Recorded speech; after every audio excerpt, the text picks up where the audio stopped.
Hello and welcome to Arivalai podcast where ideas come alive. Dear Arivalai listeners, I am Devishji 1280 joining with you today. இன்னைக்கு நம்ம topic என்னன்னா personality development. Friends, நம்மளோட பர்சனாலிட்டியை வச்சு தான் இந்த உலகம் நம்ம யார் அப்படின்றதையே ஜட்ஜ் பண்ணுறாங்க. எக்ஸாக்டாக பர்சனாலிட்டி அப்படின்னா என்னன்னு நிறைய பேருக்கு தெரியறதில்ல. ஃபார் எக்ஸாம்பிள், ஒரு பாய் ஆர் கேர்ள் இருக்காங்க, ரொம்ப நல்லா ட்ரெஸ் பண்ணியிருக்காங்கன்னா அதுதான் பர்சனாலிட்டின்னு நினச்சா கண்டிப்பாக அது கிடையாதுங்க. பர்சனாலிட்டி அப்படின்னா ஒரு மனிதனுடைய ஆளுமை திறன், அதுதான் நம்ம பர்சனாலிட்டின்னு சொல்கிறோம். பர்சனாலிட்டியை எப்படிலாம் டிஃபைன் பண்ணலான்னா, ஒரு பர்சனோட தனிப்பட்ட பண்புகள், பிஹேவியர், ஜென்ரல் நாலேஜ், எமோஷன்ஸை எப்படி ஹேண்டில் பண்ணுறாங்க, எந்த துறையில் இருக்காங்களோ அந்த துறை சார்ந்த நுணுக்கங்களை தெரிஞ்சு வச்சுக்கிறது, தனக்குள்ளே இருக்கிற குவாலிட்டிஸ், தனக்குள்ளே இருக்கிற கேரக்டர் எல்லாத்தையுமே எப்படி எந்த சுச்சுவேஷனில் எக்ஸ்ப்ரெஸ் பண்ணுறாங்கன்றத டிசைட் பண்ணுறது தாங்க இந்த ஆளுமை திறன், அதாவது பர்சனாலிட்டி. உங்கள் வாழ்க்கையில் உங்கள் பலம் எது, பலவீனம் எதுன்னு தெரிஞ்சுக்கிட்டு லைஃப்பில் ஜெயிக்கிறதுக்கான எல்லா பர்சனாலிட்டிஸையும் எப்படி டெவலப் பண்ணுறதுன்னு பார்க்குறதுல ஃபர்ஸ்ட் டாப்பிக்கே நோ யுவர் செல்ஃப் தாங்க. அதை பற்றி ஒரு கதையை பார்க்கலாம். ஒரு கிராமத்தில் கார்த்திக்ன்ற ஒரு இளைஞன் வாழ்ந்து வந்துட்டுருக்கான். அவன் ரொம்ப நல்லவ தான், ஆனால் எப்போதுமே தன்னை மற்றவங்களோட ஒப்பிட்டு பார்த்துக்கிட்டே இருப்பான். அவன் நல்லா பேசுகிறான், இவன் நல்லா படிக்கிறான், ஆனால் எனக்கு மட்டும் ஏன் எந்த திறமையும் இல்லைன்னு தினமும் மனசுடைஞ்சு போய் உட்காந்துருப்பான். இதனால் எந்த வாய்ப்பு வந்தாலும் என்னால் முடியாதுன்னு விலகிடுவான்.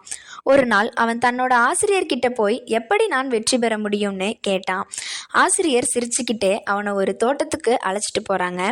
அங்கே ஒரு பெரிய மாமரம், பக்கத்தில் ரோஜா செடி, இன்னொரு பக்கம் மூங்கில் செடி இருக்கு. ஆசிரியர் கேட்டார், மாமரம் ஏன் ரோஜாவை போல பூக்கலை, ரோஜா ஏன் மாமரம் போல பழம் தரவில்லை, மூங்கில் ஏன் இவை இரண்ட போலையும் இல்லைன்னு கேட்குறாங்க.